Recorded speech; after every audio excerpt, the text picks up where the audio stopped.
Have you ever wondered why some teams fail despite having top talent, while others succeed with seemingly average players? Well, today we're diving into the secrets of the groundbreaking book by Patrick Lencioni, The Five Dysfunctions of a Team.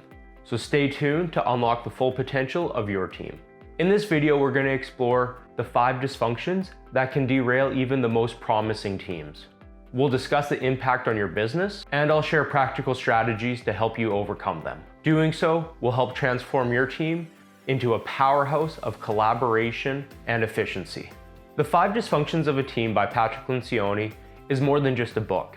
It's a guide to understanding the complexity of team dynamics. In this book, Lencioni presents a fable that reveals the challenges that teams face and a guide to overcoming them. I would argue it's a must-read for anyone who's leading a team or wants to be a part of a high-performance team. The 5 dysfunctions are as follows. 1. Absence of trust. 2. Fear of conflict. 3. Lack of commitment. 4. Avoidance of accountability. And 5. Inattention to results. So let's dive in a little deeper into each one of these 5 dysfunctions. Starting off with number 1, the absence of trust. Trust, as you know, forms the bedrock of any team. It allows members to be open and honest with each other.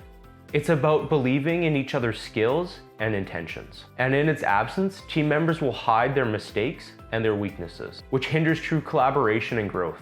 In business, when trust is missing, team members end up becoming guarded, which leads to a culture of suspicion and caution.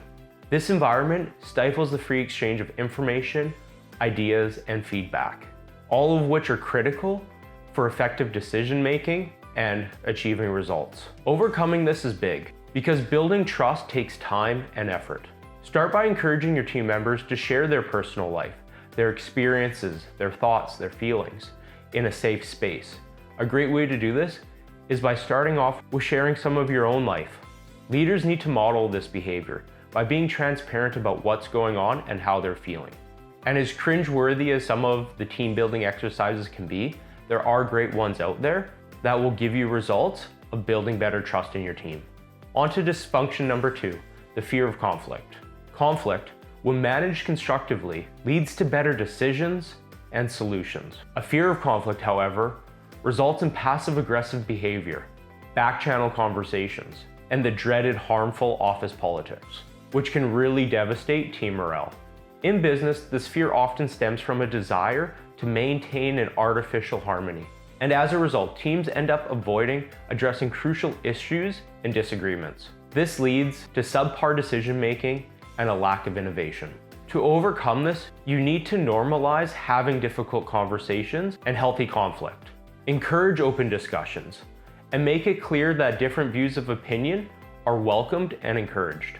A great way to start this is in your meetings, ask the quiet person in the room what they think.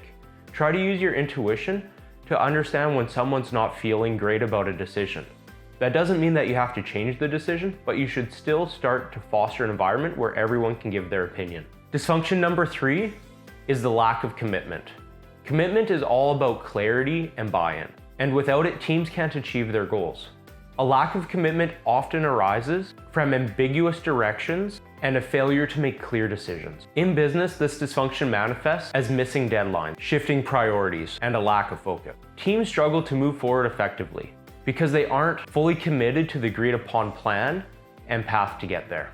To overcome this, you have to foster an environment where all the team members get buy-in on their goals. And to do this, make them a part of the decision-making process. Create clear action plans with well-defined roles and responsibilities. Reiterate your and their goals often and clearly. And finally, ensure that every team member understands how their contribution becomes a part of the bigger picture. Dysfunction number 4 is the avoidance of accountability. Accountability involves holding others to clear standards and calling out and doing something about poor performance. Avoiding accountability can lead to an environment of mediocrity, where underperformance is tolerated. And I know none of us want that. In business, the avoidance of accountability leads to missed targets and varying quality of work. It ends up creating resentment in the other team members that feel like they're carrying the load of the rest of the team that's underperforming. To overcome this, you have to set clear expectations and standards from the beginning. and hold everyone to those standards. Encourage and facilitate peer-to-peer feedback. And leaders, of course, have to lead by example, holding themselves to the highest standard in the organization. Regular performance review and feedback loops can help foster this environment and take away the sting of giving negative feedback. And finally, dysfunction number 5 is the inattention to results. Teams need to be results oriented, where they're focusing on the collaborative goal of the organization as a whole. When individual goals or status overshadows the team's objectives, it leads to a lack of direction and ineffective teamwork. In business, this manifests to teams that always look busy but don't get any real work out. The teams are easily distracted and constantly fail to prioritize effectively. And you'll also see this when members start to prioritize their own accolades and status growth at the expense of the team's success. To overcome this, you have to ensure that an entire team is aligned on the same values, vision, and goals, and make these objectives the basis of rewards and recognition. Regularly review the team's and individuals' performance based off the team's objectives. And when you start celebrating the team's wins, the completion of their goals, it will slowly start to reinforce the importance of the team's collective wins over that of the individual. Understanding and addressing these 5 dysfunctions is crucial in creating and maintaining a successful team.